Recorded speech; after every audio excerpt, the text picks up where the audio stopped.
Здравствуйте, мои дорогие друзья, гости, подписчики моего канала, садоводы и огородники.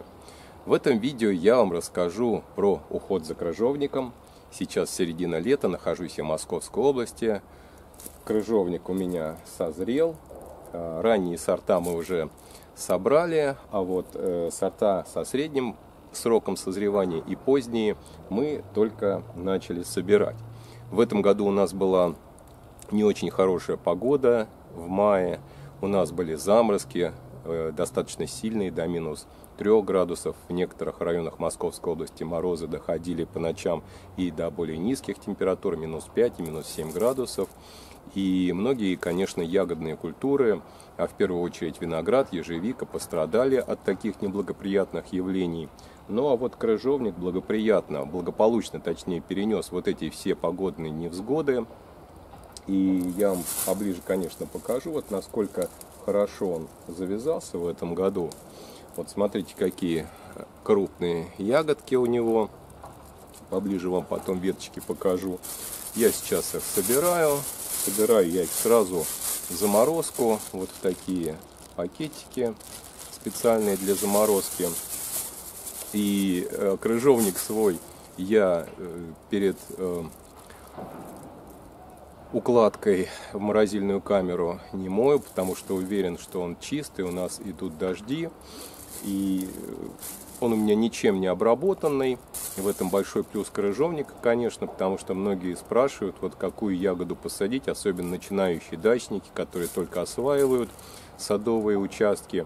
Вот думают, да, какую ягоду в первую очередь посадить. И я, конечно, советую в первую очередь высадить крыжовник, потому что это та культура, которая вас не разочарует при правильном подборе сортов. А сейчас практически все современные сорта очень устойчивые, особенно к болезням. И раньше, 20 лет назад, когда я начинал заниматься выращиванием крыжовника, и мне подарили кустик, который я посадил, ухаживал за ним, но, к сожалению, он ежегодно заболевал мучнистой росой, и мне было сложно его выращивать вот в экологически чистом виде, да, чтобы получать ягоду с растения, которое ничем бы не было обработано.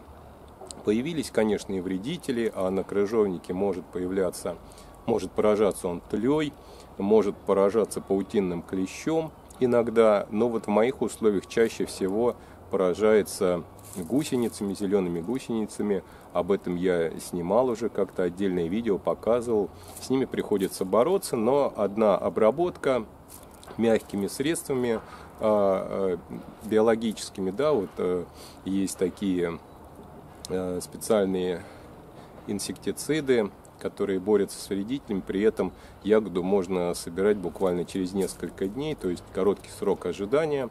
Вот можно применять такие виды обработки. Обязательно их нужно делать, потому что гусеницы могут буквально за несколько дней, за неделю превратить вот такой куст крыжовника, оставить его, точнее, без листьев и без ягод, потому что плодятся они с сумасшедшей скоростью, пожирают листья, пожирают ягоды, ягоды осыпаются, и, в общем-то, урожая можно и не дождаться, либо получить его в небольшом количестве. Крыжовник – это одна из тех культур, которая обладает очень высокой урожайностью. И при посадке, допустим, 3 кустиков крыжовника вы обеспечите себя и свою семью, и даже ближайших родственников большим количеством ягоды, вкусный, полезный. Крыжовник способен благотворно влиять на организм, понижать уровень вредного холестерина. Ну, это вы почитайте, конечно, дополнительно. Ну, а сейчас я вам расскажу основные приемы агротехники, да, вот благодаря которым крыжовник на вашем участке будет хорошо расти и радовать вас ежегодно, подчеркиваю, ежегодно. У него нет периода отдыхов. Вот бывает, как у яблонь, да, там один год они плодоносят, другой не плодоносят. Вот ежегодно крыжовник дает хорошие урожаи в любое лето при любых неблагоприятных весенних явлениях. Первое, что нужно помнить, что крыжовник, конечно, любит хорошо освещенные места. Лучше сажать его на открытых площадках, где была бы хорошая продуваемость. Вот, он не боится вот этих сильных ветров. при обрезке правильной, хорошо он устойчивостью обладает. Ну, конечно, нужны подпорки, я вот делаю подпорки, но в некоторых случаях даже можно выращивать крыжовник и без подпорок. То есть ему нужно открытое солнечное место. Если у вас такого места нет, ничего страшного, высаживайте крыжовник в полутени. Где-то рядом с забором он будет хорошо расти. Полутень ему также сгодится. Ягоды также будет много. Будет она чуть-чуть, может быть, попозже созревать. И, в принципе, крыжовник вот такие условия вытянет. Глухая тень крыжовнику, конечно, не подойдет. Он будет там расти, но будет давать мелкую ягоду кислую. Не будет он вас радовать. Просто будет расти в угнетенных таких условиях, но тоже не погибнет. И вот помните об этом. Что касается почв, состав почв может быть любой. И, конечно, лучше, когда нейтральные почвы, суглинки с хорошим слоем гумуса. Если у вас таких условий нет, вот у меня песчаные почвы, я просто при посадке крыжовника закладываю в посадочную яму примерно 1 ведро перегноя либо компоста, да, то есть добавляю органики. Ежегодные подкормки сводятся к тому, что ранней весной можно дать немножко, подчеркиваю, небольшое количество азотных удобрений, будь то минеральные, либо органические. Но подчеркну, что очень мало нужно азота крыжовнику, иначе он будет жировать и разрастаться в ширину в ущерб, конечно, плодоношению. Вот что нужно давать крыжовнику, чтобы он давал крупную ягоду, чтобы ягоды было много и чтобы он меньше болел. В первую очередь нужно позаботиться о калийно-фосфорных подкормках. Это можно сделать с помощью такого хорошо известного удобрения, как монокалий фосфат. Делать подкормки, причем можно делать их как ранней весной, так и перед созреванием ягоды. Очень хорошо это все влияет, благотворно.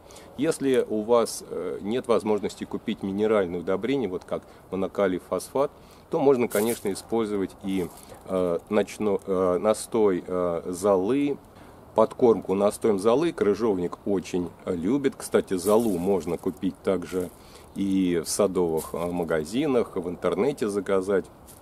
Она продается, в общем-то, свободно, недорого стоит. Вот можно, если вы боитесь к тому же применять минеральное удобрение, можно применять настой золы. Также крыжовник это очень любит. Такие подкормки делаются как во время цветения, также и перед созреванием ягод. Будет очень хорошо вот провести такие 2-3 подкормки за сезон. Обязательно нужно ежегодно крыжовник обрезать, делать формирующую санитарную обрезку.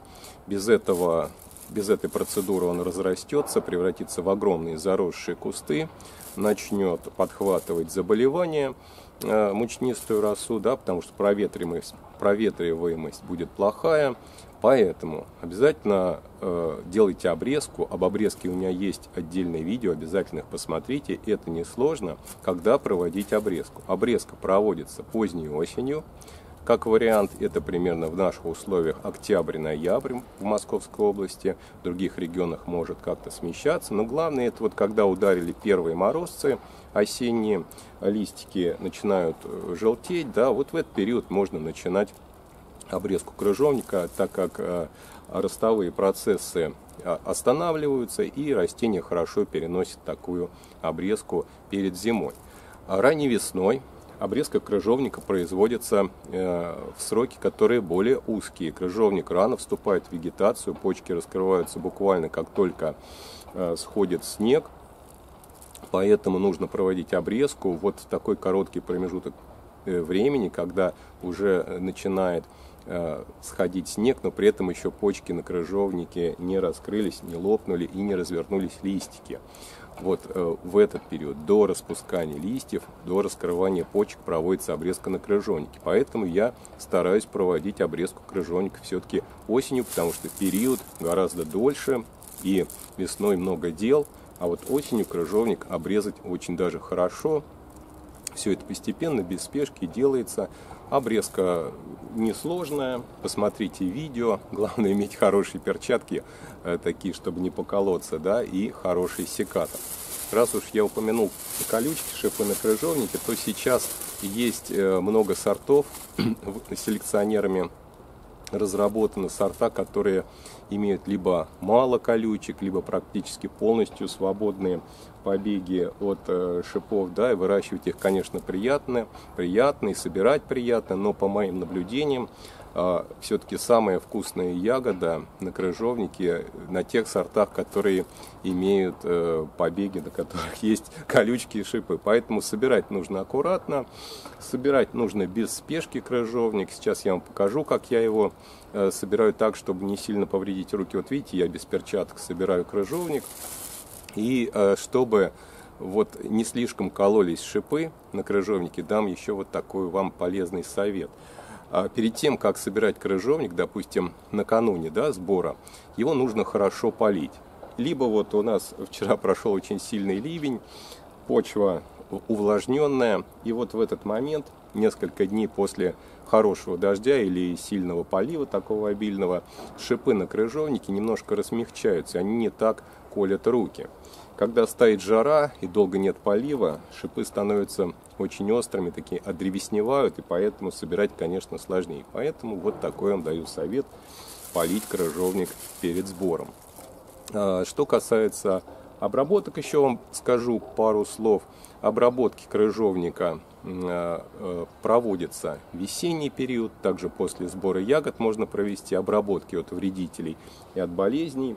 Современные сорта крыжовника практически не болеют, то есть устойчивые к сферотеке. Сферотека — это вот этот весь набор микроорганизмов, который может поселиться, да, в том числе болезнетворных микроорганизмов, которые селятся на листьях крыжовника и повреждают его листья и ягоды. В первую очередь мучнистая роса, бывает ржавчина еще, но реже, да. Вот две обработки профилактические, и ваш крыжовник будет стоять зеленым, здоровым. В принципе, сорта все современные, устойчивые. И даже в иных случаях их можно ничем не обрабатывать, потому что есть очень стойкие сорта, называть я их сегодня, наверное, не буду, может быть, в следующий раз. Но вот в данном случае у меня сорт родник, который практически не болеет.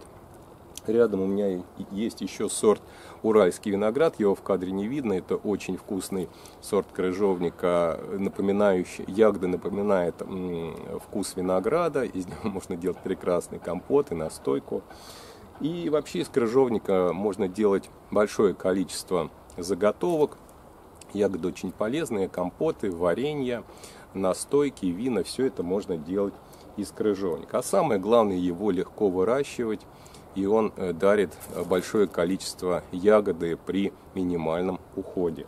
Про подпорки пару слов скажу. Подпорки крыжовнику не то чтобы необходимы, но желательны. Как сделать подпорки из пластика, которые будут вам служить многие-многие годы. У меня есть отдельное видео, это очень легко сделать и недорого. Устанавливаются подпорки, и служат они очень долго. Нижние веточки не ложатся при этом на землю, ягода не пачкается, и растение смотрится компактно и красиво. Всем большое спасибо за просмотр. Надеюсь, данное видео было вам интересно, а самое главное, полезно. Хороших вам урожаев!